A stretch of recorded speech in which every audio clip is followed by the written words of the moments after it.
Hi there, and welcome back to the channel. So I'm trying to take these drums. I've been practicing all week. My hand's been mangled by the pit bull I'm watching, but I think I can make it. I've been heating up the drum heads here with a heat gun. It's an old trick. I learned this from Steve Albini actually when we did a session with him. The drum heads were all pitted, and you just put it on high, kind of move it around the head, and next thing you know it's all back to perfect again. Head feels perfect. So that's kind of cool. I've got 4 microphones, 2 here. These are overheads. Let me just check them one more time. I've been in here trying to make sure that I've got it right. Yes, this one's pointed at the bass drum and they're equidistant. This one's straight down to the snare. And I've got number 1, the AKG P220, plugged into the Rain MS1B with the phantom power on. Back to input 1, high Z is off. Channel strip is all the way down to 26 because this gives it a lot of juice. Oh shit, I didn't think about going minus 20 dB, but I think I already did. Yeah, I already did. Okay. Then this microphone, channel strip is at 100, gain is at about 2. The same thing for this microphone, same thing for the bass drum microphone. There's no effects applied. You could obviously apply effects if you want to, but remember that it's only going to affect either channel strip 1 or channel strip 1 and 2, depending on, or whichever 2 you choose, depending on if you use mic or dual mic. I'm using neither for this. Alright, so when I go to the pan EQ button, I'm making sure that track 2 is on 100, track 3 is at 100, track 4 is at 100, and then I'm going to make sure by holding down the button all the way to 24 that my master is at 100 as well. Now I'm going to make my way back to track 1 on the pan EQ and exit. So I've got effects off, I've got most of the channels at 100, I've got the first one all the way down to 26 because we have an extra preamp giving us the microvolts needed to power this microphone. Alright, so another little quick note, I did not end up using the guide track. It started getting on my nerves, so I just silenced it, and I didn't even turn on, I turned off the click, the cling. Got rid of that, and I'm just looking at the light, and I'm going by memory, you know, in my own mind as far as the arrangement goes. The song is really simple. It's in 4/4. It's pretty basic. I just counted up the verses and choruses and which times I'm hitting the cymbals and which time I'm not hitting the cymbal, and you know, when I'm playing this and that, blah blah blah. All right, so let's just see if I can get it. It's been raining off and on.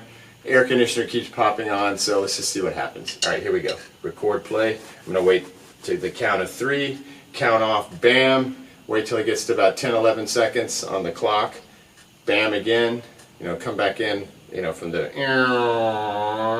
guitar does like this kind of whammy bar thing, and then it starts, and then it's at 138, which is kind of a pace for me, and wanting to get weird on me. Alright, here we go, record, play.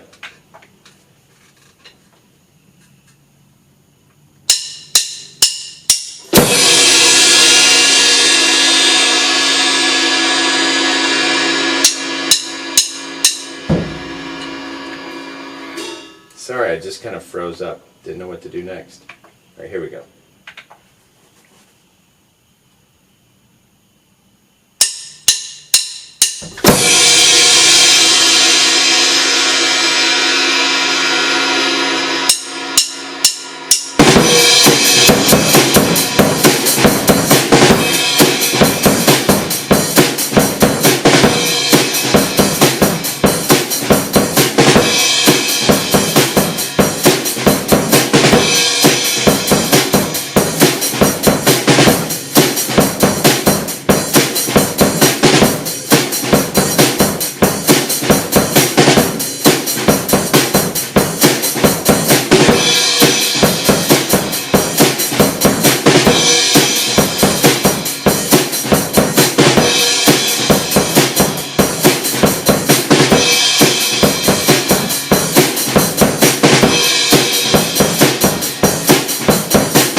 bass drum. That was going well too. Just start getting nervous.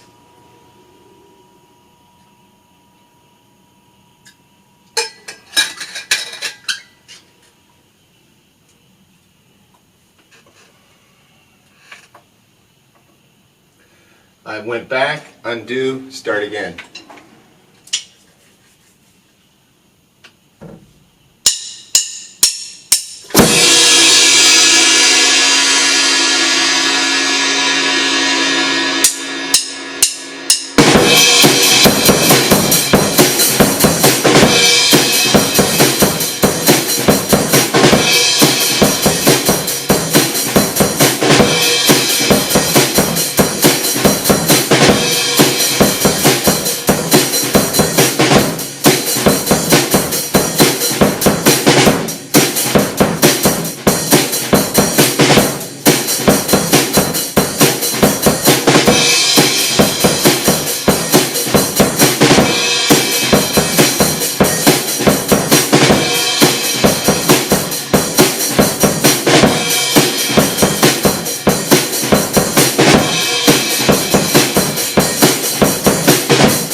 So I let it go all the way to 350. Alright, so that take was okay. I got through it. Let me just listen really quickly and we'll see if it's something I can keep. If not, I've got to keep going. 1 second. Okay, after listening to it all the way through, making sure that the arrangement matches up, like singing along to it, making sure I didn't screw something up, like didn't play something right or didn't hit a cymbal at one point, you know, that's to accent something, just little things like that. I just made sure that all that was okay, and then just made sure that the tones, I always want to say tones on tape, but tones on card, on SD card, are, or whatever you call that thing, that the tones are solid. You know, the snare drum sounds good. Nothing's out of phase. All that kind of thing. Everything sounds good. The take is fine. I think it was pretty good. I had some good energy, good excitement, and just everything worked and it sounded good. There's no glitches. And even better, I'd made a cursory check of the tracks. They're on my computer here. And what I'm going to do is connect this cable to the computer. And with Audacity, I'm going to do two things. Take each track in. One, amplify if it's needed, like maybe pull back a little or add a little dB.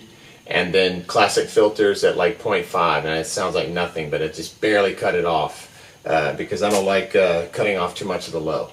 But I like to cut a little just in case there's something way down low, especially in a room like this that's causing you know, some kind of sound that you don't want. All right, so I'm going to work on that, and then tomorrow I'll do a playback. But I'm hoping that this is the take, and then I can move on to guitars. The only hiccup there is that my guitar's in the shop.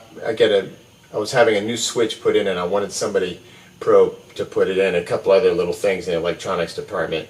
But let's see, it's Sunday, and then they're closed. Most music stores are closed Monday, so it'll be Tuesday before I can get that back. So we'll just see what happens. But I'm going to be ready as soon as I get that guitar. I mean, it's nothing to track